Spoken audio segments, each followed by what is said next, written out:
you doing? Alex Powell here with Franklin Pierce University. Politics Fits You in partnership with the Boston Herald. We're outside the field house where Senator Bernie Sanders will be coming to speak in part of the Fitzwater Presidential Candidate Forum. Here's the reality. No president of the United States, not Bernie Sanders or anybody else, can alone deal with the major crises facing our country. And the reason for that, as I've just indicated, is that the powers of Wall Street, and you have to understand, Wall Street has an endless supply of money, endless. Power of Wall Street, the power of corporate America, the power of the corporate media, the power of large campaign donors are so great that the only way we transform America is how? How do we do it? Together. That's exactly right.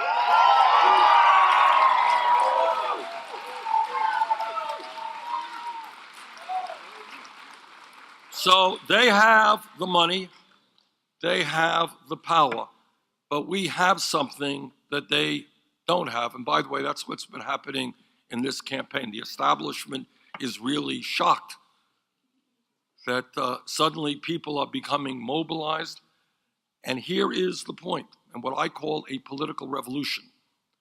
And that is that the only way we deal with the problems is when millions of people, including people who have given up on the political process, young people who have never been involved in the political process, when people come together and demand that we have a government that represents all of us and not just a handful of wealthy campaign contributors, when we do that, there is nothing that we cannot accomplish.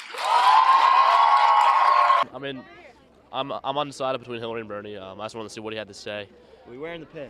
I'm wearing the pin. Did he make you feel the burn today? I did feel he's got a lot of great things to say. I know he's all good-hearted. I am not feeling the burn right now, but. So you're leaning more Clinton? I think so. I think I need more and more of a center to left leader. But he really is a good, sincere guy, and I really enjoy seeing him, though. My name is Claudia Oliva. I'm a senior here at Franklin Pierce, and I'm feeling the burn. Colton Beavers, student, and I'm feeling the burn. Hi, I'm Brad Light, and I'm feeling the burn. My name is Courtney O'Keefe, and I'm definitely feeling the burn. My name is Caitlin Bodwin, and I am feeling the burn. My name is Molly Cow, and I'm feeling the burn. I'm Kristen Lawler. I'm a Franklin Pierce student, and I've felt the burn since day one.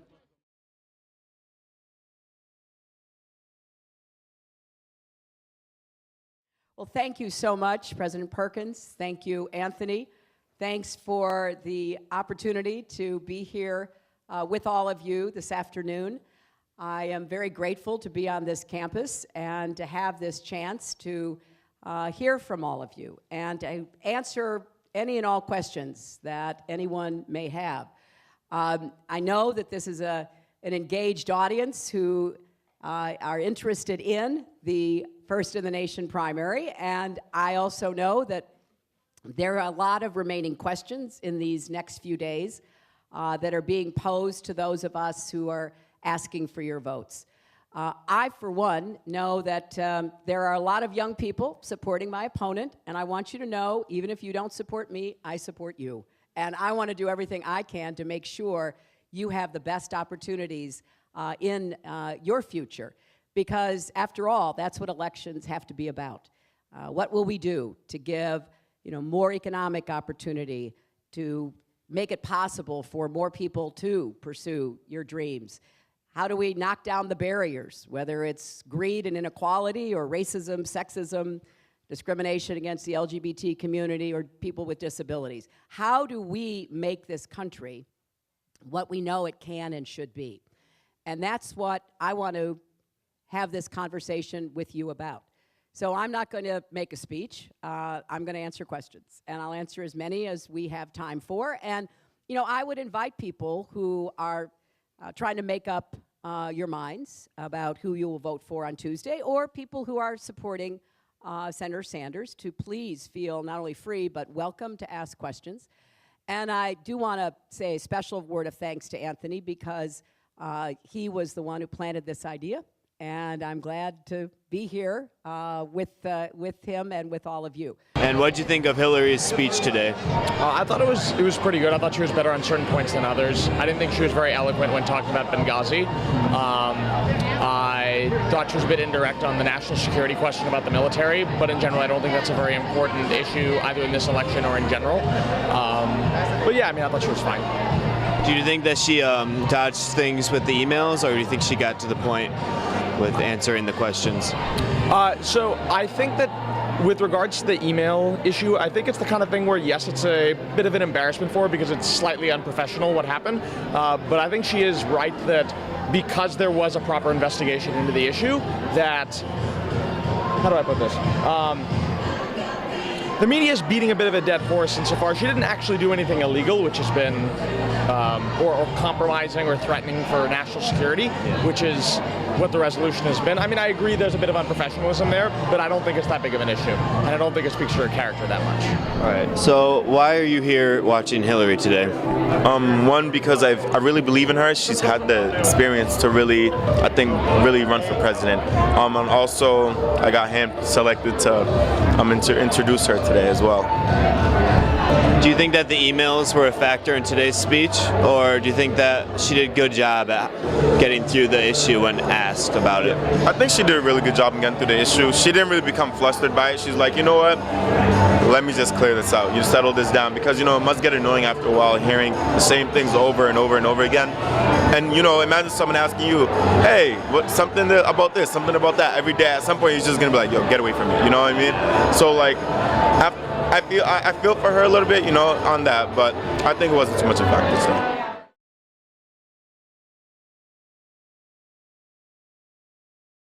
Who are you supporting for this election? I'm supporting Ted Cruz because we need our Constitution back.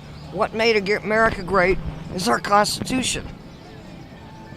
And he's the only one who's stuck up for it against all of them. That's why they hate him. Is this a car you drive on a regular basis, or is this 423,000 and 343 miles on it right now. So you keep it like this all year? Yeah. That's pretty awesome. Yeah, I've been adding on it for 10 years now. This is a 10-year accumulation. It won a trophy at the largest art car event in America in 2011 in Houston, Texas. Are you from the area? No, I'm from Kentucky.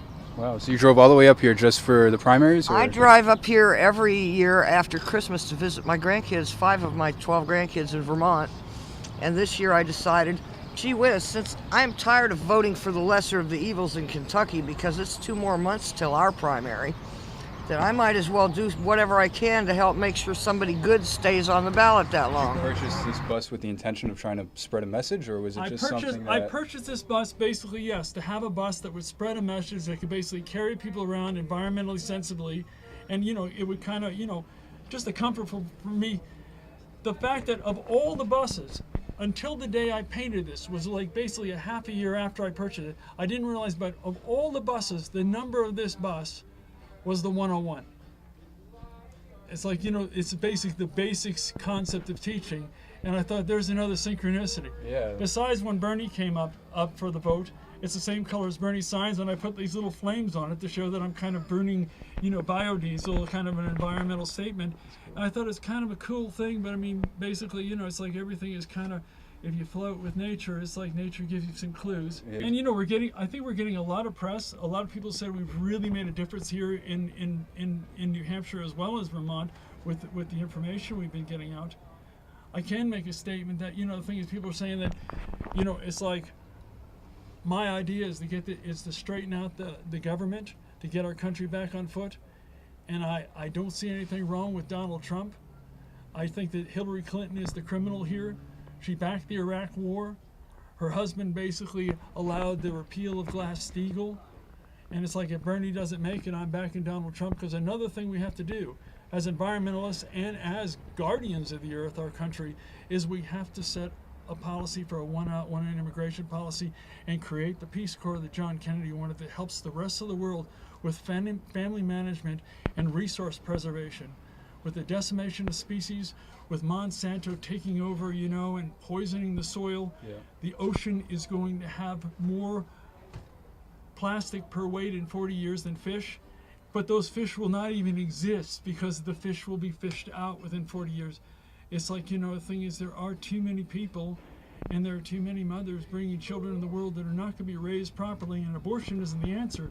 We've got to get a whole cultural change, and I think that Bernie is speaking about a cultural change, and Donald Trump is also speaking very honestly about things that we have to do whether we like them or not, to basically be a country that can provide the best example that our founding fathers wanted. Beyond the Magna Carta, there was nothing else before us that made this statement for we the people.